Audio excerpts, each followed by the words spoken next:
പിന്നീട് ഒരു പ്രശ്നത്തിലേക്ക് വരും. അതാണ് ഞാൻ സൂചിപ്പിക്കാനുള്ള കാരണം. നമ്മളതൊരു നിസാരമായിട്ട് നമ്മളതിനെ കാണരുത്. ഡോക്യുമെന്റ് ചെയ്യുന്ന സമയത്ത് എല്ലാത്തിനെയും വളരെ കൃത്യമായിട്ട് ഡോക്യുമെന്റ് ചെയ്യും. ഉറങ്ങി കിടക്കുന്ന ഒരു സൈറ്റാണ് പ്രവാസികളെ സംബന്ധിച്ചിടത്തോളം. അപ്പൊ നമ്മൾ എപ്പോഴാണോ അതിനു വേണ്ടി തയ്യാറാവുന്നത്, the system automatically will come to us. പക്ഷേ നമ്മൾ വോട്ട് ചെയ്യേണ്ടത് ഇപ്പം നിലവിൽ നമ്മുടെ പാസ്പോർട്ട് കൊണ്ടു കൊടുത്തിട്ട് പാസ്പോർട്ട് ഹാജരാക്കണം. വോട്ടർ ആവാം, നാട്ടിൽ ചെല്ലുക, അവർക്ക് വളരെ എളുപ്പമാണ്. നാട്ടിൽ പാസ്പോർട്ടുമായി നേരിട്ട് ഹാജരാകും. ഞാനല്ലേ എംപ്ലോയ്മെന്റ് വിസയിലുള്ളത്? അല്ല, നമ്മൾ പ്രവാസി എന്ന് പറഞ്ഞാൽ വെദർ യു ലെഫ്റ്റ് ഇന്ത്യ. അപ്പൊ അങ്ങനെ കോംപ്ലിക്കേഷനിലേക്ക് പോകാൻ അടുത്തൊരു തലമുറക്ക് ഇതൊരു പ്രശ്നമാണ്. റേഡിയോ സുനോയിൽ നിന്നും അപ്പുണ്ണിയാണ്. പ്രവാസി വോട്ട് വർഷങ്ങളായി ചർച്ച ചെയ്യുന്ന ഒരു വിഷയമാണ്. പക്ഷേ ഈ അടുത്ത കാലത്തായിട്ട് പ്രവാസി വോട്ട്, പ്രവാസികളുടെ വോട്ടവകാശം, ഇതെല്ലാം ചൂട് പിടിച്ച ചർച്ചയിലാണ്. അപ്പോൾ നമുക്ക് തോന്നി ഇതിനെ പറ്റിയിട്ട് ഒരു വ്യക്തമായ ധാരണ നമ്മുടെ പ്രിയപ്പെട്ട പ്രേക്ഷകർക്കും ശ്രോതാക്കൾക്കും നൽകണം എന്നുള്ളത്. ഇന്ന് ഒരു അതിഥി കൂടി ഈ ചർച്ചയിൽ പങ്കെടുക്കുകയാണ്. ലോക കേരള സഭ അംഗവും ഗൾഫ് നാടുകളിലെ മുതിർന്ന പ്രവാസിയും സാമൂഹ്യ പ്രവർത്തകനുമായ അബ്ദുറൌഫ് കൊണ്ടോട്ടി. സാർ നമസ്കാരം. നമസ്കാരം. റേഡിയോ സുനോയിലേക്ക് സ്വാഗതം. Thank you. ഈ പ്രവാസി വോട്ടവകാശം എപ്പോഴും ചർച്ച ചെയ്യപ്പെടാറുണ്ട്. പക്ഷെ ഇപ്പോൾ ചൂട് പിടിച്ച ചർച്ചയാണ്. ഞാൻ നേരത്തെ പറഞ്ഞതുപോലെ ശരിക്കും പ്രവാസികളിലേക്ക് വേർതിരിച്ചുള്ള ഒരു വോട്ടവകാശം എന്നാണ് വരുന്നത്? ആക്ച്വലി നമുക്കറിയാവുന്ന പോലെ പ്രവാസികൾ ദീർഘകാലമായിട്ട് വോട്ടവകാശം പോലും നിഷേധിക്കപ്പെട്ട ഇന്ത്യക്കാരായിരുന്നു. അത് ഒരുപാട് നിയമപരമായ കാര്യങ്ങളിലൂടെയൊക്കെ ചുറ്റിക്കളഞ്ഞ് 2010 ഈ പ്രവാസികൾക്ക് വോട്ടവകാശം വന്നത്. ജനപ്രാതിനിധ്യ നിയമത്തിൽ അതിന് വേണ്ട അമെൻമെൻറ്റുകൾ വരുത്തി 2010 അത് വന്നത്. ഇപ്പം നമ്മൾ 2025 നിൽക്കുന്നു. 15 വർഷമായിട്ട് പ്രവാസികൾക്ക് വോട്ടറായിട്ട് രജിസ്റ്റർ ചെയ്യാനുള്ള കാര്യങ്ങൾ വന്നിട്ടുണ്ട്. അപ്പോൾ താങ്കൾ പറഞ്ഞതുപോലെ ഈ ഒരു പ്രത്യേക സാഹചര്യത്തിലാണ് ഇപ്പം എല്ലാ ആളുകളും അതിലേക്ക് വന്നിട്ടുള്ളത്. ഓക്കെ, ഞാൻ മനസ്സിലാക്കിയത് ഇതുവരത്തേക്കും 90,000 ആളുകൾ മാത്രമാണ്. 90,000 ഇപ്പം നമ്മളെ കണ്ടുകൊണ്ടിരിക്കുന്ന അല്ലെങ്കിൽ കേട്ടുകൊണ്ടിരിക്കുന്ന എത്രയോ പ്രവാസികൾ ലോകത്തിൻ്റെ വിവിധ ഭാഗങ്ങളിലുണ്ട്. അപ്പോൾ പക്ഷേ അതിൽ 90,000 ആളുകൾ മാത്രമാണ് രജിസ്റ്റർ ചെയ്തിട്ടുള്ളത് എന്നാണ് മനസ്സിലാക്കാൻ സാധിക്കുന്നത്. അതും നമ്മൾക്ക് തദ്ദേശ സ്വയംഭരണ തെരഞ്ഞെടുപ്പൊക്കെ അടുത്ത് വരുന്ന സമയത്ത് സാറിനിൽ നിന്ന് തന്നെ അറിയാൻ പറഞ്ഞത് 3,000 ആളുകളാണ്. എന്താണ് ഇപ്പോഴത്തെ നിജസ്ഥിതി? അതായത് പ്രവാസികളായിട്ടുള്ള ആളുകൾക്ക്, പ്രവാസികൾ എന്ന് പറഞ്ഞാൽ NRI സ്റ്റാറ്റസ് ഉള്ള ഇന്ത്യൻ പൗരന്മാരായിട്ടുള്ള ഏതൊരു പ്രവാസിക്കും വോട്ടറായിട്ട് രജിസ്റ്റർ ചെയ്യാവുന്നതാണ്. ഓവർസീസ് വോട്ടർ എന്നുള്ള പേരിലാണ് നമ്മൾ രജിസ്റ്റർ ചെയ്യുന്നത്. ഇപ്പോൾ നിലവിലെ സ്ഥിതി എന്ന് പറഞ്ഞാൽ നമ്മുടെ 2024 നടന്നിട്ടുള്ള ലോക്സഭ തെരഞ്ഞെടുപ്പ്, ആ സമയത്ത് ഉള്ളത് മൊത്തം കേരളത്തിൽ നിന്ന് 90,000 ആളുകളും ഇന്ത്യയിൽ നിന്ന് ഒരു 1,00,000 സംതിങ് മാത്രം. ബാക്കി അത്രയും മലയാളികളായിട്ടുള്ള ആളുകളാണ് രജിസ്റ്റർ ചെയ്തത്. പ്രവാസികൾ എന്ന് പറയുന്നത് ഏറ്റവും ലേറ്റസ്റ്റ് കണക്കനുസരിച്ച് കണക്കാക്കപ്പെടുന്നത്, വോട്ടവകാശം ഉണ്ടാകാവുന്ന പ്രവാസികൾ എന്ന് കണക്കാക്കാവുന്നത് കേരളത്തിൽ നിന്ന് തന്നെ ഏകദേശം 22 ലക്ഷം ആളുകളെ കവിയും. ഓക്കെ, 22 ലക്ഷം പ്ലസ് വരും. അത്രയും ആളുകളുടെ ഇടയിൽ നിന്ന് വെറും 90,000 ആളുകളാണ്. അതായത് 1,00,000 പോലും 1/24 വരെ എത്തിയിട്ടില്ല. അതാണ് ഇപ്പോഴുള്ള ഒരവസ്ഥ. അതേസമയം തദ്ദേശ സ്വയംഭരണ സ്ഥാപനങ്ങളുടെ തെരഞ്ഞെടുപ്പ് ഏതാനും നിമിഷങ്ങൾക്കകം വരികയാണ്, ദിവസങ്ങൾക്കകം വരികയാണ്. പ്രവാസ ലോകത്തിനെ കുറിച്ച് ഭയങ്കര ചർച്ചകളൊക്കെ നടക്കുന്നുണ്ട്. പക്ഷേ തദ്ദേശ സ്വയംഭരണ സ്ഥാപനങ്ങളിലേക്കുള്ള വോട്ട് നമ്മൾ പ്രത്യേകം ചേർക്കേണ്ടത് പ്രവാസി വോട്ടറായിട്ട്. അത് മറ്റത് 90,000 എന്ന് പറഞ്ഞാൽ ലോക്സഭ നിയമസഭ തെരഞ്ഞെടുപ്പുകളിലേക്ക്. ഇത് പ്രത്യേകമായി 2,884 ആണെന്ന് എൻ്റെ ഓർമ്മ. എന്തായാലും 3,000-ൽ താഴെ ആളുകളാണ് പ്രവാസി വോട്ടർമാരായിട്ടുള്ളൂ കേരളം മൊത്തം. ഈ ഒരു സ്ഥിതി പരിഹരിക്കപ്പെടേണ്ടതുണ്ട്. അല്ലെങ്കിൽ നമ്മൾ ആ ഒരു ആശയമാണ് മുന്നോട്ട് വയ്ക്കുന്നത്. എങ്ങനെയാണ് നമുക്ക് പ്രവാസിയായി പ്രവാസത്തിലിരുന്ന് വോട്ടർ പട്ടികയിൽ പേര് ചേർക്കാൻ സാധിക്കും? നമ്മൾ ആദ്യമായി മനസ്സിലാക്കേണ്ട ഒരു സംഭവം എന്ന് പറഞ്ഞാൽ, പല പ്രവാസികളും നമ്മളോട് പറയാറുണ്ട്, ഞാൻ വോട്ടറാണ്. ഏത് വോട്ടറാണ്? ഞാൻ നാട്ടിൽ വോട്ടറാണ്. അപ്പോൾ ഒരു റെസിഡന്റ് ഇന്ത്യൻ എന്നുള്ള രൂപത്തിൽ ഒരു വോട്ടർ ആവാൻ പ്രവാസികൾക്ക് പാടില്ല. നമ്മളെ സംബന്ധിച്ചിടത്തോളം പ്രവാസികൾ എന്ന് പറഞ്ഞ് നമ്മുടെ വോട്ടർ പട്ടിക നോക്കുകയാണെങ്കിൽ നാട്ടിലുള്ള ആളുകളുടെ ഒരു ലിസ്റ്റ് അതിനകത്തിൻ്റെ ശേഷം ഒരു പ്രത്യേക സെക്ഷനായി പ്രവാസി വോട്ട്, ഓവർസീസ് വോട്ട് എന്ന് പറയുന്ന സെക്ഷനിൽ എൻ്റെയും നിങ്ങളെയും പേര് വരും. അല്ലെങ്കിൽ നമുക്ക് വോട്ട് ചെയ്യാൻ പാടില്ല, മാത്രമല്ല നമ്മൾ സ്ഥലത്തില്ലാത്ത രൂപത്തിൽ സാധാരണ വോട്ടറാകാൻ പാടില്ല എന്നുള്ളതാണ് യഥാർത്ഥ നിയമം. എനിക്ക് തോന്നുന്നു ഇത് പലർക്കും അറിയില്ലാത്തൊരു കാര്യം. ഒരുപാട് ആളുകൾക്ക് അറിയില്ല. എപ്പോഴും അവർ പറയുന്നത് I am there in the voters list അല്ലേ. അപ്പോൾ ഇപ്പോൾ നടന്നുകൊണ്ടിരിക്കുന്ന ഇതിൽ നിന്ന് പോലും അവർ തള്ളപ്പെടാനുള്ള സാധ്യതയുണ്ട്. കാരണം അവരുടെ ആ വോട്ട് എന്ന് പറയുന്നത് പ്രവാസി വോട്ടറല്ല. പക്ഷേ നമുക്ക് പ്രവാസി വോട്ടറാകാൻ വലിയ പ്രയാസമൊന്നുമില്ല. നമ്മളെ സംബന്ധിച്ചിടത്തോളം നമ്മൾ ചെയ്യേണ്ടത് പ്രവാസ ലോകത്തുള്ള ആളുകളാണെങ്കിൽ ഇപ്പോൾ പ്രവാസികളായി ഇപ്പം നമ്മളിപ്പോൾ ഇവിടെ ഖത്തറിൽ നിന്നാണ് സംസാരിക്കുന്നത്, നമ്മളെല്ലാവരും ഇവിടെ ആയിരുന്നു. നമുക്ക് ഫോം നമ്പർ 6A ഇലക്ഷൻ കമ്മീഷൻ്റെ സൈറ്റിൽ പോയാൽ കിട്ടും. അത് നമ്മൾ ഓൺലൈനായിട്ട് ഫില്ലപ്പ് ചെയ്യാം. ഫില്ലപ്പ് ചെയ്ത് കഴിഞ്ഞാൽ നമുക്ക് ഒരു അക്നോളജ്മെൻറ്റ് കിട്ടും. അക്നോളജ്മെൻറ്റ് നമ്പർ കിട്ടും. അതിൻ്റെ നമ്പറും അതുപോലെ തന്നെ നമ്മുടെ പാസ്പോർട്ടിൻ്റെ കോപ്പി. ഇപ്പോൾ ഖത്തറിലാണെന്നുണ്ടെങ്കിൽ നമുക്ക് ID വേറെ തന്നെയാണ്, അതായത് നമ്മുടെ വിസ സ്റ്റാമ്പ് ചെയ്തത്. മറ്റു പല രാജ്യങ്ങളിലും ആണെങ്കിൽ അവിടെ ആണ് വിസ സ്റ്റാമ്പ് ചെയ്യുന്നത്. അപ്പോൾ പാസ്പോർട്ടിൻ്റെ കോപ്പിയിൽ വിസ ഉള്ള പേജ്, നമ്മുടെ പൂർണ്ണമായ അഡ്രസ്സ് ഉള്ള ഫസ്റ്റ് പേജ്, ലാസ്റ്റ് പേജ്. നമ്മളെ സംബന്ധിച്ചിടത്തോളം ആണെങ്കിൽ ഖത്തറിലുള്ള ആളുകളാണെങ്കിൽ ഈ പാസ്പോർട്ടിൻ്റെ കോപ്പി മുന്നിൽ അവസാനത്തെ പേജ്, അതുപോലെ തന്നെ നമ്മുടെ പിന്നെ ID കോപ്പി, ഇതിലെല്ലാം സെൽഫ് അറ്റസ്റ്റ് ചെയ്യും. ഓക്കെ, ഇതിലൊരു കൺഫ്യൂഷൻ ഉണ്ടായിരുന്നു. ഞാൻ എവിടെയോ വായിച്ചിരുന്നു അതത് എംബസികൾ അറ്റസ്റ്റ് ചെയ്യണം എന്നുള്ളൊരു കാര്യം. അത് യഥാർത്ഥത്തിൽ 2016 മുതൽ നമ്മുടെ നാട്ടിലൊരു നിയമമുണ്ട്. നമ്മൾ മുമ്പ് പല സംഗതികളും ഗസറ്റഡ് ഓഫീസേഴ്സും അതുപോലെ തന്നെ എംബസിയും ഒക്കെ അറ്റസ്റ്റ് ചെയ്യേണ്ടത് ഇത്തരം പല കാര്യങ്ങൾക്കും സെൽഫ് അറ്റസ്റ്റ് ചെയ്താൽ മതി. പക്ഷെ അവിടെ കൺഫ്യൂഷൻ ഉണ്ടായത് നമ്മുടെ ഇതിനു വേണ്ടി കൊടുക്കുന്ന ഇൻസ്ട്രക്ഷൻസിൽ ഇപ്പോഴും അത് തന്നെയാണ് അവിടെ നിൽക്കുന്നത്.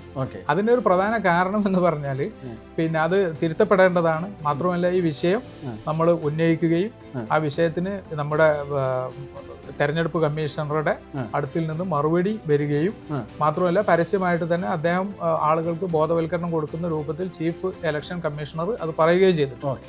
അതായത് സെൽഫ് അറ്റസ്റ്റഡ് കോപ്പി മതി എന്ന്. അപ്പോൾ അതുകൊണ്ട് നമുക്ക് എംബസിയിൽ ഇപ്പോൾ പോയിട്ട് ഇത് ചെയ്യാന്ന് പറഞ്ഞാൽ വളരെ പ്രയാസമല്ലേ. ഇപ്പോൾ ഖത്തറിനെ സംബന്ധിച്ചിടത്തോളം പിന്നെയും നമുക്ക് ആക്സസിബിൾ ആവും. മറ്റു രാജ്യങ്ങളിലൊക്കെ നോക്കും, ഇന്ത്യയുടെ 2/3 ഒക്കെ ഉള്ള GCC കൺട്രികൾ പോലും അവിടെയൊക്കെ വലിയ പ്രയാസങ്ങളായിരിക്കും. അപ്പോൾ അതൊന്നും ഇല്ല നമുക്ക് യഥാർത്ഥത്തിൽ.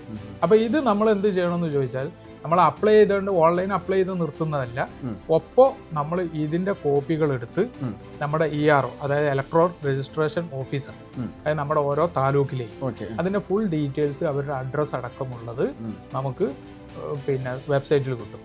അവർക്ക് നമ്മൾ ഇവിടെ നിന്ന് രജിസ്റ്റേർഡ് പോസ്റ്റായിട്ട് അയക്കുന്നതാണ് ഏറ്റവും നല്ലത്. അല്ലെങ്കിൽ പിന്നെ അങ്ങനെ നമ്മൾ അയക്കുക. അല്ലെങ്കിൽ നമ്മളിപ്പോൾ നാട്ടിലേക്ക് പോകുന്ന, ഞാനത് റെക്കമെൻഡ് ചെയ്യുന്നില്ല. കാരണം എന്താ വെച്ചാൽ നമുക്കറിയാം, നമ്മൾ ഇവിടുന്ന് നാട്ടിലേക്ക് പോകുന്ന ഒരാളെടുത്ത് കൊടുത്തയച്ചു, അദ്ദേഹം അത് അവിടെ കൊണ്ടുപോയി കൊടുക്കണം. ഒരു പക്ഷേ അവിടെ ഓഫീസിൽ ലീവായിരിക്കാം, ഒരു പക്ഷേ മറ്റെന്തെങ്കിലും കാരണം കൊണ്ട് ആക്സെപ്റ്റ് ചെയ്യാതിരിക്കാം. പക്ഷെ അതിനൊക്കെ നല്ലത് നമ്മൾ ഒരു പ്രാവശ്യം നമ്മൾ പോസ്റ്റ് ഓഫീസിലേക്ക് പോവുക. ഇവിടെ നമ്മൾ കുറേ കാലങ്ങൾക്ക് മുമ്പ് കത്തയച്ച ആളുകളാണ്, അവർ ഓർമ്മ കൂടെ പുതുക്കിയിട്ട് പോവുക, നമ്മളത് അയച്ചു കൊടുക്കുക. അവിടെ എത്തിക്കഴിഞ്ഞാൽ തീർച്ചയായിട്ടും അവരത് BLOക്ക് കൈമാറും. BLOക്ക് കൈമാറിയിട്ട് നമ്മൾ പ്രവാസി വോട്ടർ എന്നുള്ള, ഞാൻ നേരത്തെ പറഞ്ഞ ഓവർസീസ് വോട്ടർ എന്ന പട്ടികയിൽ വരും. അത് വന്നു കഴിഞ്ഞാൽ പിന്നെ നമുക്ക് നാട്ടിൽ പ്രസന്റ് ചെയ്തിട്ട് നമ്മൾ നാട്ടിലുണ്ടെങ്കിൽ അല്ലെങ്കിൽ വോട്ട് ചെയ്യാൻ വേണ്ടി പോയിട്ടുണ്ടെങ്കിൽ അവിടുന്ന് വോട്ട് ചെയ്യാം. നമുക്ക് ഓൺലൈൻ വോട്ടിങ്ങും കാര്യങ്ങളൊന്നും വന്നിട്ടില്ല. It's A debating area. But നമ്മൾ എന്ത് ചെയ്യാം, നമ്മളൊരു പ്രവാസി എന്നുള്ള നിലയ്ക്ക് എല്ലാ ആളുകളും പ്രവാസി വോട്ടർമാരാണ്. ഇതില് നമ്മൾ എപ്പോഴും പറയാറുണ്ട് ഇലക്ഷൻ ID കാർഡ്. അപ്പൊ അതെങ്ങനെയായിരിക്കും? അങ്ങനെ ഒരു സംവിധാനം ഉണ്ടോ പ്രവാസിക്ക്? ഇല്ല. അതായത് ഇപ്പോൾ നേരത്തെ ചേർന്ന ആളുകളാണെങ്കിൽ, ഒരു ഉദാഹരണത്തിന് പിന്നെ താങ്കൾ ഇപ്പോൾ സാധാരണ വോട്ടറായിട്ടുണ്ട്. നിങ്ങൾ ഫോർ എക്സാമ്പിൾ ഒരാൾ ഗൾഫിലേക്ക് വരുന്നതിൻ്റെ മുമ്പ് അയാൾ വോട്ടറാണ്. പിന്നീട് അയാൾ ഗൾഫിലേക്ക് വന്ന് അല്ലെങ്കിൽ മറ്റൊരു രാജ്യത്തേക്ക് പോയി കഴിഞ്ഞാൽ ഒരു NRI ആയി കഴിഞ്ഞാൽ ഉടനെ അദ്ദേഹത്തിന് ഇതിലേക്ക് പിന്നെ നമ്മൾ ഈ 6A ഫോം പൂരിപ്പിക്കുമ്പോൾ തന്നെ അതിൽ നമ്മൾ എക്സിസ്റ്റിംഗ് വോട്ടർ ആണോ എന്ന് ചോദിക്കുന്നുണ്ട്. അപ്പം നമ്മുടെ എപ്പിക് നമ്പർ, നമ്മുടെ വോട്ടർ ID നമ്പർ കൊടുത്തു കഴിഞ്ഞാൽ അത് റദ്ദായി നമുക്ക് മറ്റൊരു എപ്പിക് നമ്പർ ഉണ്ടായിരിക്കും, പക്ഷേ നമുക്ക് ഐഡന്റിറ്റി കാർഡ് ഉണ്ടാവില്ല. ഈ വിഷയം യഥാർത്ഥത്തിൽ നമുക്കൊരു ഐഡന്റിറ്റി കാർഡ് വേണം. എന്തുകൊണ്ടെന്ന് ചോദിച്ചാൽ നമ്മുടെ നാട്ടിൽ ഒരു സിം കാർഡ് എടുക്കുന്നതിനും പല കാര്യങ്ങൾക്കും ഇപ്പോൾ പിന്നെ നമ്മളൊരു ഇപ്പോൾ ഇവിടെ നിന്നുകൊണ്ട് തന്നെ നമ്മുടെ നാട്ടിലെ ഗവൺമെൻറ്റിൻ്റെ ഒരു ഓൺലൈൻ കോഴ്സ് ചെയ്താൽ പോലും അവർ ചോദിക്കുന്ന ഒരു രേഖ നിങ്ങളെ വോട്ടർ ഐ ഡിയോ ആധാർ കാർഡോ എന്ന് ചോദിക്കും. അപ്പോൾ നമ്മൾക്കും പ്രവാസികളായിട്ടുള്ള ആളുകൾക്ക് അത് ലഭ്യമാക്കണം എന്നുള്ളത് നമ്മുടെ ഒരു ഡിമാൻഡാണ്. കാരണം ഈ ഡിമാൻഡ് ഇതുവരെ ഉന്നയിക്കാത്തതിൻ്റെ കാരണം എന്താണെന്ന് വെച്ചാൽ പിന്നെ പ്രവാസി വോട്ട് തന്നെ പറഞ്ഞാൽ ആളുകൾക്ക് മനസ്സിലാകാത്തതെന്ന് പറഞ്ഞാൽ അതിനെപ്പറ്റി ശ്രദ്ധിക്കപ്പെടാൻ സാധ്യതയില്ലാത്തൊരു അവസരം നമുക്കുണ്ടായിരുന്നു. പക്ഷെ ഇപ്പോൾ പ്രവാസി സമൂഹം വെരി ഗുഡ്, ദേ ആർ പിന്നെ കമ്മിങ് അല്ലേ, അവരെല്ലാവരും ചർച്ചയായി, എല്ലാ ആളുകളും അതിനെക്കുറിച്ച് അവെയറായി. ഇപ്പോൾ ഫോം നമ്പർ 6 എന്ന് കേൾക്കാത്തൊരു പ്രവാസി ഇല്ലാത്തൊരു രൂപത്തിലേക്ക് വന്ന ഈ സന്ദർഭത്തിൽ നമ്മൾ ഉന്നയിക്കേണ്ട ഒരു പ്രധാന കാര്യം കൂടെയാണ് എന്ത്, വോട്ടർ ഐ ഡി വേണം. മനസ്സിലായി, പ്രവാസി വോട്ടർ എന്നുള്ള ഒരു ഐ ഡി കൂടെ വേണം. പക്ഷേ നമ്മൾ വോട്ട് ചെയ്യേണ്ടത് ഇപ്പം നിലവിൽ നമ്മുടെ പാസ്പോർട്ട് കൊണ്ട് കൊടുത്തിട്ട് പാസ്പോർട്ട് ഹാജരാക്കണം. വോട്ട് ചെയ്യും, പാസ്പോർട്ട് വെക്കണം. അതെ, പാസ്പോർട്ട് വെച്ചിട്ട്. ഒരു കാര്യം കൂടെ, ഇപ്പോൾ ഓൺലൈനായിട്ട് ചെയ്യുന്നില്ല. ഞാനിപ്പോൾ നാട്ടിൽ ലീവിലാണ് എന്ന് കരുതുക. ഞാൻ ലീവിൽ നിൽക്കുന്ന, ഇപ്പൊ നമ്മളെ സംബന്ധിച്ച് ലീവിൽ നിൽക്കുന്ന ഒരുപാട് പ്രവാസി സുഹൃത്തുക്കളുണ്ട്. അവർക്ക് എങ്ങനെ ഇപ്പോൾ ഈ വരുന്ന തെരഞ്ഞെടുപ്പിൽ പങ്കെടുക്കാൻ അല്ലെങ്കിൽ വോട്ട് ചെയ്യാൻ പറ്റും? ഏത് ഇപ്പോൾ ഈ വരുന്ന ഇലക്ഷൻ തദ്ദേശ സ്വയംഭരണ സ്ഥാപനങ്ങളിലേക്കുള്ള ഇത് ക്ലോസ് ചെയ്ത് കഴിഞ്ഞു. ഓക്കെ, പക്ഷെ അവർക്ക് വോട്ടർ ആവാം. നാട്ടിൽ ചെല്ലുക അവർക്ക് വളരെ എളുപ്പമാണ്. നാട്ടിൽ പാസ്പോർട്ടുമായി നേരിട്ട് ഹാജരാകുക. ഇതേപോലെ തന്നെ ERO ഇലക്ട്രൽ ഓഫീസർ അടുത്ത്, രജിസ്ട്രേഷൻ ഓഫീസർ അടുത്ത്, അത് നമ്മളെ താലൂക്കായിരിക്കും. ആ താലൂക്കിൽ ഒന്നുകിൽ താലൂക്കിലെ ഓഫീസർ ആയിരിക്കും, അല്ലെങ്കിൽ അതിന് ചുമതലപ്പെടുത്തിയ ആളുണ്ടാവും. ഡയറക്റ്റ് ആയിട്ട് പോവുക, നമ്മുടെ പാസ്പോർട്ട് ആയിട്ട് പോവുക, അവിടെ അതിൻ്റെ അപേക്ഷ പൂരിപ്പിച്ചു കൊടുക്കുക. അത് കഴിഞ്ഞാൽ പിന്നെ നമുക്ക് മറ്റ് പ്രൊസീജിയറുകളൊന്നും ഇല്ലാതെ വളരെ എളുപ്പത്തിൽ നമുക്ക് വോട്ടർ ആവാം. ഓക്കെ, അപ്പോൾ അതിന്റെ സാധ്യതകൾ തദ്ദേശ സ്വയംഭരണ തെരഞ്ഞെടുപ്പിലാണെങ്കിലും ശരി, പാർലമെന്റിലേക്കാണെങ്കിലും ശരി, ലോക്സഭയിലേക്ക്, അത് രണ്ടായിട്ട് തന്നെ അവിടെ രജിസ്റ്റർ ചെയ്യാം. മനസ്സിലായില്ലേ, നമ്മൾ രണ്ടിലേക്ക് രജിസ്റ്റർ ചെയ്യുന്ന രൂപത്തിലുള്ള കാര്യങ്ങൾ നമ്മൾ ചെയ്യും. അപ്പോൾ അതാണ് നമ്മൾ പ്രധാനമായിട്ടും ഇപ്പം തന്നെ എത്രയോ പ്രവാസികൾ നാട്ടിലുണ്ട് അല്ലേ. ആ പ്രവാസികൾക്ക് നാട്ടിൽ നിന്ന് അങ്ങനെ ചേരാവുന്നതാണ്. ഇപ്പൊ വന്നിട്ടുള്ള SIR-ഉമായൊക്കെ ബന്ധപ്പെട്ടുള്ള വലിയ തിരക്കുണ്ടെങ്കിൽ ഈ 9-ാം തീയതിക്ക് ശേഷം, അതായത് ഡിസംബർ 9-ന് ശേഷം പോകുന്നതായിരിക്കും കുറച്ചും കൂടി നല്ലത്. മനസ്സിലായി. അതേസമയം പ്രവാസികളായിട്ടുള്ള ആളുകൾക്ക് ഇവിടുന്ന് ഓൺലൈനൊക്കെ ചെയ്യാം, ഇപ്പം തന്നെ ചെയ്തേക്കാം. എന്നിട്ട് 9-ാം തീയതി കഴിഞ്ഞതിന് ശേഷം അവർ അതിൽ വരും. 9-ാം തീയതി കഴിഞ്ഞാലും ഈ ആളുകൾക്ക് വോട്ടർ ആകാനുള്ള അവകാശമുണ്ട്. അവർ വോട്ടർ ആവണം എന്നുള്ളതാണ്. അതോടൊപ്പം തന്നെ ഇപ്പോൾ നമ്മൾ പ്രവാസി വോട്ട് ചേർത്തു, അല്ലെങ്കിൽ നമ്മുടെ വോട്ടവകാശം പ്രവാസത്തിലിരുന്നാണ് നമ്മൾ രജിസ്റ്റർ ചെയ്തത്. അതിനുശേഷം നമ്മളിപ്പോൾ എന്തോ കാരണം കൊണ്ട് പ്രവാസം അവസാനിപ്പിച്ച് നാട്ടിലേക്ക് ഇല്ലാന്ന് വെച്ചാൽ തിരിച്ചെങ്ങനെ വീണ്ടും ഇതുപോലെ തന്നെ നമുക്ക് അവിടെ ഇതേപോലെ തന്നെ നമ്മൾ നാട്ടിൽ സ്ഥിരതാമസമാക്കിയിട്ടുണ്ട് എന്നുള്ളത് കാണിച്ച് നമ്മൾ സാധാരണ വോട്ടർ ആകാൻ വേണ്ടിയിട്ട് അപേക്ഷ കൊടുക്കും. ഇതേ ERO-ന്റെ അടുത്ത് സമീപിച്ച് അപേക്ഷ കൊടുക്കാം. Immediately we will change it out. അപ്പോൾ നമുക്ക് വോട്ടർ ID അടക്കമുള്ള സംവിധാനങ്ങൾ നമുക്ക് നാട്ടിൽ നിന്ന് ലഭിക്കുകയും ചെയ്യും.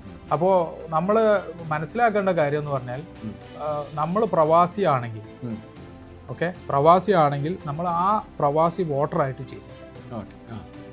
ഭാവിയിൽ ഇപ്പം തന്നെ ഒരുപാട് ട്രാൻസ്ഫോർമേഷൻ വന്നുകൊണ്ടിരിക്കുകയാണ്.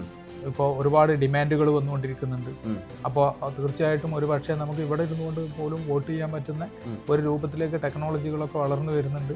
മാത്രമല്ല ഈ വിഷയങ്ങൾ നിരന്തരമായിട്ട് വന്നുകൊണ്ടിരിക്കുന്നതാണ്. ഇതുപോലെയുള്ള വോട്ടവകാശം വിനിയോഗിക്കുന്നതുമായി ബന്ധപ്പെട്ട് 2019 ഒരു ബില്ല് ലോക്സഭ പാസ്സാക്കിയ യുനാനിമസ് ആയിട്ട് എല്ലാവരും കൂടെ പാസ്സാക്കിയായിരുന്നു. അത് പക്ഷേ അത് രാജ്യസഭയിൽ വന്ന സമയത്ത് നമുക്കറിയാവുന്ന പോലെ നമ്മുടെ നാട്ടിലെ ജനാധിപത്യത്തിൻ്റെ കാരണം കൊണ്ട് തന്നെ 2-3 ദിവസം സഭകൾ ചേരാൻ പറ്റാത്ത സാഹചര്യം ഉണ്ടാവുകയും അന്ന് 3 പ്രാവശ്യം ഇത് രാജ്യസഭയിൽ ഇതിനു വേണ്ടി ബിസിനസ്സിലുണ്ടായിരുന്നു. അതായത് രാജ്യസഭയിൽ ചർച്ചയ്ക്ക് വെച്ചിരുന്നു വോട്ടവകാശം. അന്ന് വോട്ട് ആ 2019 അത് വരുമായിരുന്നെങ്കിൽ ഇന്ന് ഇവിടെ നിന്നുകൊണ്ട് നമുക്ക് വോട്ട് ചെയ്യാൻ പറ്റുന്ന ഒരവസ്ഥ സംജാതമായിരുന്നു. പക്ഷേ പിന്നീട് അത് ചർച്ചയിലേക്ക് വന്നിട്ടില്ല. എനിഹോ ഇപ്പോഴും അതിനെ പറ്റിയുള്ള കാര്യങ്ങൾ നടക്കുന്നുണ്ട്. പക്ഷേ എന്തൊക്കെയായാലും പ്രവാസികളായ ആളുകൾ വോട്ടർ ആയിരിക്കണം. നമ്മളെ നാട്ടിലുള്ള ഒരു രേഖയാണ്. കൃത്യമായ നമ്മളെ ഒരു രേഖയാണ്, ഒരു പൗരൻ്റെ അവകാശമാണ്. ഈ പൗരൻ്റെ ധർമ്മത്തെക്കുറിച്ച് ഒരു പക്ഷേ നാട്ടിലെ പോലെ അല്ലെങ്കിൽ അതിനേക്കാൾ കൂടുതൽ ചർച്ച ചെയ്യുകയും അതിനുവേണ്ടി ഇന്ന് ഭരണഘടന ദിനമാണ്, അല്ലെങ്കിൽ നമ്മൾ ഓരോ അല്ലെങ്കിൽ മറ്റേതെങ്കിലും രൂപത്തിലുള്ള കാര്യങ്ങൾ, സ്വാതന്ത്ര്യ ദിനമാണെങ്കിലും റിപ്പബ്ലിക് ആണെങ്കിലും രാജ്യത്തിൻ്റെ എന്തൊരു സംഭവത്തെയും ഒന്നിച്ചാഘോഷിക്കുന്ന ഒരു കൂട്ടരാണ് നമ്മൾ. അപ്പോൾ ഇത്രയും വലിയൊരു സംഭവം നമ്മുടെ മുമ്പിലുള്ളത് അത് പ്രയോജനപ്പെടുത്തണം. എല്ലാ പ്രവാസികളും ഇതിലേക്ക് കൊണ്ടുവരണം എന്നുള്ളതാണ് പറയാനുള്ളത്. നമ്മൾ വോട്ട് ചെയ്തോ ചെയ്തില്ലേ എന്നുള്ളത്, നമ്മൾ നാട്ടിലുണ്ടോ ഇല്ലേ എന്നുള്ളതൊക്കെ മറ്റൊരു കാര്യം. പക്ഷെ നമ്മളുടെ ഒരു ജനാധിപത്യത്തിന്റെ ഭാഗമാകാൻ, നമ്മുടെ ഒരു വോട്ടവകാശം എന്ന് പറയുന്ന ഒരു സംഭവം നമ്മുടെ കയ്യിലുണ്ടാകാൻ, നമ്മളൊരു നല്ല പൗരനാകാൻ, ഒരു പൗരധർമ്മമുള്ളവനാകാൻ പ്രവാസിക്ക് കഴിയും. അങ്ങനെ ഇപ്പോൾ ഒരു ഉദാഹരണത്തിന് ഇപ്പോൾ നമ്മൾ ഇപ്പോൾ ഞാൻ പറഞ്ഞു നിങ്ങളോട് 90,000 ആളുകളാണ്, 1,00,000 സംതിങ് ആളുകൾ, 1,20,000 സംതിങ് ആണ് ടോട്ടൽ വോട്ടേഴ്സ്. പക്ഷേ എല്ലാ ആളുകളും വോട്ടർമാരായി ചേർന്ന് വരുന്ന ഒരു അവസ്ഥ ഉണ്ടെങ്കിൽ നമുക്കുള്ള പല അവകാശങ്ങളെ കുറിച്ചും നമുക്ക് കുറച്ചും കൂടെ ഡിമാൻഡ് ചെയ്യുന്ന ഒരു രൂപത്തിലേക്ക് വരാനായിട്ട് സാധിക്കും. ഇപ്പം തന്നെ കേന്ദ്ര ഗവൺമെന്റിന് കീഴിൽ ഒരു പുതിയ ബില്ല് പ്രവാസികൾക്കായിട്ട് അവതരിപ്പിച്ചിട്ടുണ്ട്. മിനിയാന്നായിരുന്നു, അതായത് 24-ാം തീയതി ആയിരുന്നു അതിനെ പറ്റിയുള്ള പബ്ലിക് ഒപ്പീനിയൻ കൊടുക്കാനുള്ള ഒരു സമയം. അത് അതിന്റെ പ്രോസ് ആൻഡ് കോൺസ് എല്ലാം ഉണ്ടെങ്കിലും അപ്പോൾ അങ്ങനെയൊക്കെയുള്ള ചലനങ്ങൾ നമ്മുടെ മുന്നിൽ വന്നുകൊണ്ടിരിക്കും. അപ്പൊ അതിലും അതിന്റെ അഭിപ്രായങ്ങൾ കൊടുക്കേണ്ട സമയത്തും ഞാൻ കൊടുത്തിട്ടുള്ള ഒരു അഭിപ്രായം എന്ന് പറഞ്ഞാൽ, അഡീഷണൽ ഇൻഫർമേഷൻ എന്ന് പറഞ്ഞിട്ട് ഞാൻ കൊടുത്തിട്ടുള്ളത് ഈ ബില്ലിൽ തന്നെ വോട്ടവകാശത്തെ കുറിച്ചും കൂടെ പറയണമെന്നുള്ള ഒരു മെൻഷൻ ചെയ്തിട്ടാണ് നമ്മളതൊക്കെ കൊടുത്തിട്ടുള്ളത്. 2-3 കാര്യത്തിൽ ക്ലാരിഫിക്കേഷനുമായിട്ട് നമ്മൾ ഇലക്ഷൻ കമ്മീഷണറുമായി, കമ്മീഷണർ ഓഫീസിലെ ഉയർന്ന തസ്തികയിലുള്ള ആളുകളുമായി സംസാരിക്കുകയും അവർക്ക് നമ്മൾ ഇമെയിൽ ചെയ്യുകയും ചെയ്തിരുന്നു.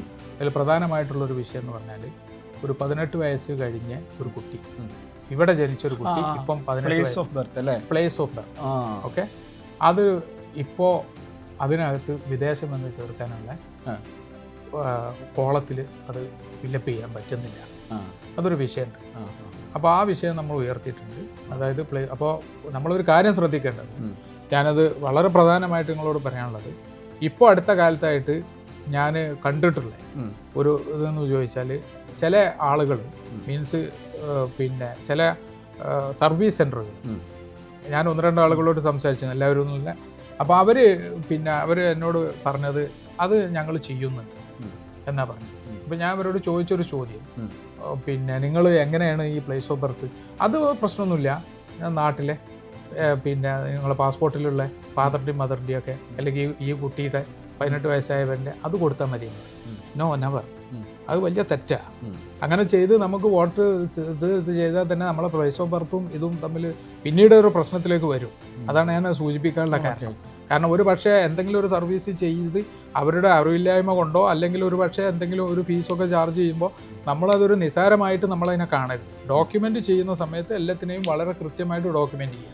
അപ്പോൾ അതിനു വേണ്ടി നമ്മൾ എഴുതി, അപ്പോൾ അവർ നമുക്ക് മറുപടി തന്നിട്ടുള്ളത് എന്താണെന്ന് ചോദിച്ചാൽ, ഈ 9-ന് ശേഷം ആ വിഷയം ക്ലാരിഫൈ ചെയ്യുന്നു. അതുപോലെ തന്നെ പാസ്പോർട്ട്, ഇപ്പോൾ നമ്മൾ പുതിയ പാസ്പോർട്ടുകളിലൊക്കെ 2 അക്ഷരങ്ങൾ വരുന്നു. ഇപ്പോൾ നമ്മൾ ഉദാഹരണത്തിന് ഇപ്പോൾ അങ്ങയുടേത് ഒരു പക്ഷേ N ആയിരിക്കും, ഒറ്റ ലെറ്റർ N 1 2 3 4 5 അല്ലേ, ഓക്കെ, ഇതാണ് ഉണ്ടാവുന്നത്. അതേസമയം ഇപ്പോൾ AB എന്നാണ് വരുന്നത്. അപ്പോൾ അത് നമ്മൾ ഉയർത്തിയിരുന്നു. ആ വിഷയം അവർ ഇമ്മീഡിയറ്റ് ആയിട്ട് തന്നെ അവർ പരിഹരിക്കാമെന്ന് പറഞ്ഞിട്ടുണ്ട്. എന്തായാലും പ്രവാസികളെ സംബന്ധിച്ചിടത്തോളം ആ പ്രശ്നങ്ങളൊക്കെ, ചെറിയ ടെക്നിക്കൽ പ്രശ്നങ്ങളൊക്കെ ഉണ്ട്. കാരണം ആ ടെക്നിക്കൽ പ്രശ്നങ്ങളൊക്കെ വരാണ്ടാകുന്ന പ്രധാന കാരണം എന്താണെന്ന്, നമ്മൾ ഇതുവരെ അങ്ങോട്ട് ഇതിനു വേണ്ടി അപ്രോച്ച് ചെയ്തിട്ടില്ലല്ലോ. അതുകൊണ്ടാണ് നമ്മൾ നേരത്തെ പറഞ്ഞ എംബസികൾ അഡ്ജസ്റ്റ് ചെയ്യണം എന്നുള്ള അത് അവിടെ തന്നെ കിടക്കുന്നത്. കാരണം ഇത് ആൾമോസ്റ്റ് ഡോർമെന്റ് ആണ്, ഉറങ്ങി കിടക്കുന്ന ഒരു സൈറ്റാണ് പ്രവാസികളെ സംബന്ധിച്ചിടത്തോളം. അപ്പൊ നമ്മൾ എപ്പോഴാണോ അതിനു വേണ്ടി തയ്യാറാവുന്നത്, the system automatically will come to us. മനസ്സിലായല്ലോ?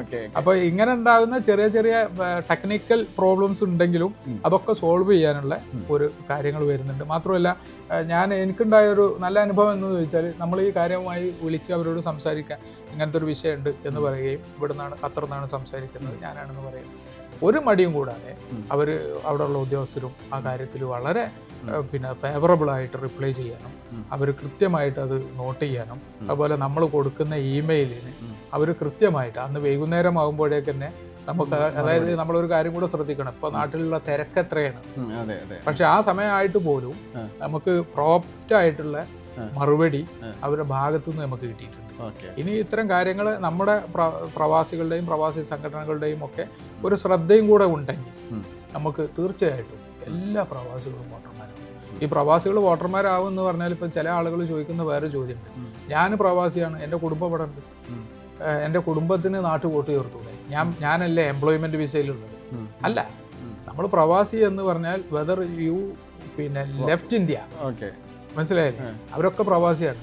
ഇപ്പൊ പഠനത്തിന് ഒരാൾ പുറത്തു പോയാലും പ്രവാസിയാണ്, ആ നിയമത്തിൽ തന്നെ പറയുന്നുണ്ട്. ഇപ്പോൾ പഠിക്കാൻ വേണ്ടിയിട്ട് ഒരാൾ ഒരു കുട്ടി പിന്നെ നമ്മളിപ്പോൾ UK-ലോ അല്ലെങ്കിൽ ന്യൂസിലാൻഡിലോ വേറെ എവിടെയെങ്കിലും പോയിട്ടുണ്ടെങ്കിൽ ഈസ് ഓൾസോ പിന്നെ NRI. അവൻ്റെ വോട്ടും ചേർക്കേണ്ടത് 18 വയസ്സ് കഴിഞ്ഞ ആളാണെങ്കിൽ അവൻ്റെ വോട്ടും ചേർക്കേണ്ടത് NRI എന്നുള്ള രൂപത്തിലാണ്. അവൻ പഠനം കഴിഞ്ഞ് നേരത്തെ തിരിച്ചു പോയാൽ നമ്മൾ നേരത്തെ പറഞ്ഞ പോലെ തന്നെ ആ പ്രോസസ്സിലേക്ക് പോയിട്ട് മറ്റേ കാര്യങ്ങൾ ചെയ്യും. അപ്പോൾ ഇന്ന് വെൽ ആൻഡ് ഗുഡാണ്, നമുക്ക് എല്ലാ കാര്യങ്ങളും നമ്മുടെ മുന്നിലുണ്ട്, എല്ലാത്തും പിന്നെ നിങ്ങളെപ്പോഴും പറഞ്ഞ പോലെ everything in our fingertip, വിരൽ തുമ്പിലുണ്ട്. അത് പരമാവധി പ്രയോജനപ്പെടുത്താം. ഒന്നൊരു ചെറിയ ഒരു എഫർട്ട് നമുക്ക് വേണ്ടി നമ്മൾ ചിലവാക്കാം. നമ്മൾ നാട്ടിൽ എത്രയോ ചർച്ചകളിൽ പങ്കെടുക്കുന്നു, ഇപ്പോൾ ഈ ചർച്ചകളിലും പങ്കെടുക്കുന്നു. ഇനി ഒരു പക്ഷേ ഇന്നത്തെ ഒരു പ്രത്യേക സാഹചര്യം മാറിക്കഴിഞ്ഞാൽ വീണ്ടും നമ്മൾ ആ വർക്കിലേക്ക് തന്നെ പോകാതെ തീർച്ചയായിട്ടും നമ്മൾ വൺസ് അല്ലേ, ഒരു പ്രാവശ്യമല്ലേ നമ്മൾ ചെയ്തു കഴിഞ്ഞാൽ തീർച്ചയായിട്ടും നമുക്കതിൻ്റെ ആ ഒരു പ്രിവിലേജ് അല്ലേ, നമ്മളെ പ്രിവിലേജ് അല്ലേ, നമ്മളൊരു പ്രവാസി വോട്ടറാണ് എന്നുള്ള പ്രിവിലേജ്. നിങ്ങൾ ഏത് രേഖ എടുത്ത് നോക്കിയാലും വി ആർ ദർ അല്ലേ. പിന്നെ വേറൊരു പ്രധാന കാര്യം കൂടെ പറഞ്ഞു ഞാൻ നിർത്തുക. ഇപ്പോൾ ഒരു വലിയ വിഷയം വരുന്നത്, ഇപ്പോൾ ഒരു ഉദാഹരണത്തിന് പിന്നെ സഹോദരൻ അപ്പുണ്ണിയും കുടുംബവും ഇവിടെ ഉണ്ട്, നിങ്ങളുടെ മക്കളുണ്ട്. ഈ മക്കളൊക്കെ പെട്ടെന്ന് നിയർ ഫ്യൂച്ചർ അവർ 18 വയസ്സ്, അപ്പം നിങ്ങൾ വോട്ടറല്ല, ഓക്കെ, നിങ്ങൾ പ്രവാസി വോട്ടറേ അല്ല നിലവിൽ. അപ്പം നിങ്ങളെ കുട്ടിക്ക് ഒരു പ്രവാസി വോട്ടറായിട്ട് ചേരണം. ആ സമയത്ത് പിന്നെ നിങ്ങളാരും വോട്ടർ ലിസ്റ്റിലില്ല, ആ കുട്ടി ഒരു പക്ഷേ ജനിച്ചത് ഇവിടെ ആയിരിക്കും, ഇതെല്ലാം വന്നിട്ടൊരു കോംപ്ലിക്കേഷൻ വരും. അപ്പൊ ഇതിന്റെ ഒക്കെ കംപ്ലീറ്റ് ഡോക്യുമെന്റേഷൻ സങ്കീർണമാവും. മനസ്സിലായില്ലേ? സങ്കീർണമാവും എന്ന് പറഞ്ഞാൽ അവര് ഒരുപാട് കാര്യങ്ങൾ ഇത് ചെയ്യേണ്ടി വരും. ഒരു പക്ഷേ അവര് നേരിട്ട് ഹാജരാകേണ്ടി വരും. അപ്പൊ അങ്ങനെ കോംപ്ലിക്കേഷനിലേക്ക് പോകാൻ അടുത്തൊരു തലമുറക്ക് ഇതൊരു പ്രശ്നമാവും. അതുകൊണ്ട് ഇപ്പം നിലവിലുള്ള ആളുകളൊക്കെ പ്രവാസിയാണെങ്കിൽ പ്രവാസി വോട്ടർമാരായിട്ട് നമ്മൾ അങ്ങനെ തന്നെ ചെയ്യുക. അങ്ങനെ ചേർന്ന് കഴിഞ്ഞാൽ നമുക്കാണ് അതിൻ്റെ ബെനിഫിറ്റ്, അടുത്തൊരു തലമുറക്കാണ് അതിൻ്റെ ബെനിഫിറ്റ്. നമ്മൾ മനസ്സിലാക്കേണ്ടത് പ്രവാസത്തിൽ ഇപ്പോൾ നിലവിൽ നമ്മൾ പഴയ പോലെ അല്ല. ഇപ്പം നിങ്ങളൊരു എയർപോർട്ടിലൂടെ യാത്ര ചെയ്തു, നിങ്ങൾ പഴയ കാലത്ത്, ഞാനിപ്പോൾ ഒരു 25+ ഇയേഴ്സ് പ്രവാസിയാണ്, അന്ന് നമുക്കൊരു കുടുംബത്തെ പോലും അല്ലെങ്കിൽ വളരെ റയറായിട്ട് പോലും ആയിരുന്ന ഒരു കുടുംബവുമായി യാത്ര ചെയ്യുന്ന ആളുകളെ കാണാൻ പറ്റും. ഇന്ന് നിങ്ങളൊരു എയർപോർട്ടിൽ വരികയാണെന്നുണ്ടെങ്കിൽ നിങ്ങൾക്ക് അറിയാൻ പറ്റും നിങ്ങൾ എത്രത്തോളം ആളുകൾ കുടുംബമായിട്ട് പിന്നെ യാത്ര ചെയ്യുന്നു. അതായത് അവരൊക്കെ പെർമനന്റ് വിസയിൽ നിൽക്കുന്ന എത്രയോ കുടുംബങ്ങൾ ഇന്നുണ്ടായി വന്നിട്ടുണ്ട്. അപ്പോൾ ആ ഒരു പ്രവാസത്തിന്റെ പുതിയ അടുത്ത ഘട്ടം എന്ന് പറയുന്നത് പോലും കുടുംബസമേതമുള്ള ഒരു പ്രവാസത്തിലേക്കാണ് നമ്മൾ പോയിക്കൊണ്ടിരിക്കുന്നത്. അപ്പോൾ അതുകൊണ്ട് തന്നെ ആ ഒരു വോട്ടവകാശം എന്ന് പറയുന്നത് നമുക്കവിടെ രേഖപ്പെടുത്തപ്പെട്ട രൂപത്തിൽ നമുക്കിതിനെ കൈകാര്യം ചെയ്യാൻ ഇന്ന് നമുക്ക് യാതൊരു പ്രയാസവും ആ കാര്യത്തിലില്ല. അപ്പോൾ ഒരു വരും തലമുറക്ക് വേണ്ടി കൂടെയാണ് നമ്മളൊരു പ്രവാസി വോട്ടർ ആവുന്നത്. എല്ലാ ആളുകളും, നമ്മൾ ശ്രമിക്കുന്ന പ്രേക്ഷകരായിട്ടുള്ള മുഴുവൻ ആളുകളും ഈ കാര്യത്തിൽ നിങ്ങൾ ഓരോരുത്തരും വോട്ടർമാരാകുന്നതോടൊപ്പം സാധാരണക്കാരായിട്ടുള്ള പ്രവാസികൾക്ക് ഇതുമായി ബന്ധപ്പെട്ട പ്രയാസങ്ങളുള്ള നിങ്ങളുടെ നാട്ടുകാരോ അല്ലെങ്കിൽ ആരെങ്കിലും ആയിട്ടുള്ള ആളുകളോ നിങ്ങളുടെ കമ്പനിയിലുള്ള ആളുകളെ ഒക്കെ പ്രവാസി വോട്ടർമാരാക്കുക. അതായത് ഞാനൊരു മലയാളി എന്നുള്ള ഒരു രൂപത്തിൽ അതിനെ കാണുന്നേ ഇല്ല. ഇപ്പോൾ പ്രവാസ ലോകത്തെ ഏറ്റവും കൂടുതൽ ECR കാറ്റഗറിയിൽ വരുന്ന ആളുകൾ വരുന്ന സംസ്ഥാനം UP ആണ്.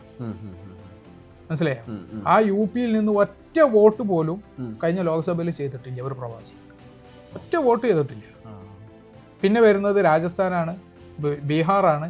ഈ രാജ്യത്തിൽ നമ്മുടെ കൂടെ നമ്മുടെ കമ്പനിയിൽ ഒക്കെ വർക്ക് ചെയ്യുന്ന ആളുകൾക്ക് അവർക്കൊരു ഹെൽപ്പ് ചെയ്തു കൊടുക്കുക, അവരും കൂടി വോട്ടർമാരാക്കുക. നമ്മൾ ഒരു കേരള പെർസ്പെക്റ്റീവ്സ് മാത്രമല്ല, നമ്മൾ NRI എന്നുള്ള നിലക്ക് ആ രൂപത്തിൽ വേണം ഈ ആളുകളെ നമുക്ക് സഹായിക്കാൻ. നിങ്ങളുടെ സംഘടനകളുണ്ടാവാം, നമ്മുടെ ആളുകൾ വ്യക്തിപരമായിട്ടുണ്ടായിരിക്കാം. ഒരാൾക്ക് മിനിമം ഒരു 5 ആളുകളെ ഒരു പ്രവാസി വോട്ടറാക്കി ചേർത്താൻ ഇന്ന് മലയാളി സമൂഹത്തിലുള്ള ഒരു 90% ആളുകൾക്ക് യാതൊരു പ്രയാസമില്ല.